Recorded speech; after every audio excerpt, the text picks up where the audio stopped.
میرا نام کوثر ہے۔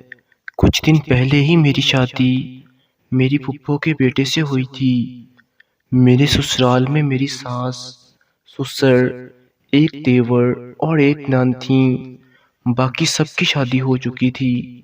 میرا دیور 10ویں کلاس کا طالب علم تھا اور میری نند کی پڑھائی مکمل ہو چکی تھی اور میری ساس اس کے لیے اچھے رشتے کی تلاش میں تھی۔ میرے سسرال والے بہت اچھے ہیں۔ میری نند کو جانوروں اور پرندوں سے بہت زیادہ لگاؤ ہے۔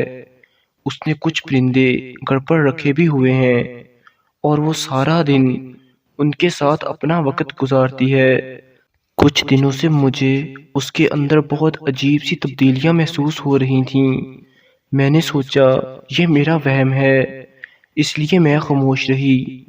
ایک رات میں اپنے کمرے سے پانی لینے کے لیے جب باہر نکلی تو دیکھا کہ میری نند کچن سے کوئی چیز اوپر لے کر جا رہی ہے۔ میں نے اگنور کیا۔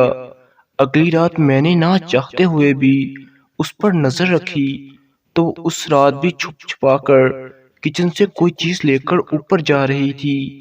میں نے سوچا یہ ضرور کسی لڑکے کا چکر ہے، یہ اپنے عاشق کے لیے کچھ بنا کر لے جاتی ہے۔ خیر دفع ہو، مجھے کیا، سوچ کر میں سو گئی۔ پھر میں نے اگلے دن سوچا اگر میں اسے اس کے عاشق کے ساتھ پکڑ لوں تو یہ ساری زندگی میرے سامنے سر نہیں اٹھا پائے گی، میری ہر بات مانے گی۔ اگلے دن میرے شوہر آ گئے اور میں ان کے ساتھ مصروف ہو گئی۔ میں نے ان کو نہیں بتایا، ہماری نئی شادی تھی، شوہر نے ٹائم ہی نہیں دیا کہ میں اس کا پیچھا کر سکوں۔ خیر 5 دن بعد جب میرے شوہر واپس چلے گئے تو میں رات کا انتظار کرنے لگی کہ کب رات ہو اور کب میں اسے پکڑوں۔ اندھیری رات تھی، بارش کا موسم تھا، ٹھنڈی ہوا چل رہی تھی۔ میں نے آج پھر اپنا ارادہ کینسل کر دیا اور اس کے کچن سے نکلنے سے پہلے میں سو گئی۔ صبح وہ بہت خوش تھی، ذرا سی بات پر چہک رہی تھی۔ میں نے سوچا عاشق سے ملاقاتیں جو چل رہی ہیں، بہت خوش ہے، آج رات میں تمہارا بندوبست کرتی ہوں۔ بس یہ سوچ کر میں نے اس کی طرف دیکھا اور دھیمے سے مسکرا دی۔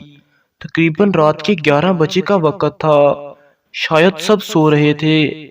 میری نند جیسے ہی کچن سے نکلی اور سیڑھیوں کی طرف بڑھی، میں بھی اس کے پیچھے ہو گئی اور دبے پاؤں چھت پر اس کے پیچھے چلی گئی۔ ہماری چھت پر ایک چھوٹا سا سٹور روم تھا جس کا آدھا دروازہ کھلا تھا اور آدھا بند۔ میں نے سوچا آج تو پکڑ کر ہی رہوں گی۔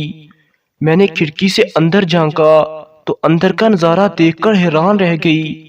میری نند کے پیٹ پر ایک بلی کا بچہ تھا اور وہ لیٹی ہوئی تھی اور ایک برتن میں تھوڑا سا دودھ تھا اور روٹی کے چند ٹکڑے تھے، شاید بلی کی ٹانگ ٹوٹی ہوئی تھی۔ یہ سب دیکھ کر مجھے بہت شرمندگی ہوئی کہ یہ میں کتنا گندا سوچ رہی تھی اور وہ کتنا اچھا کام کر رہی تھی۔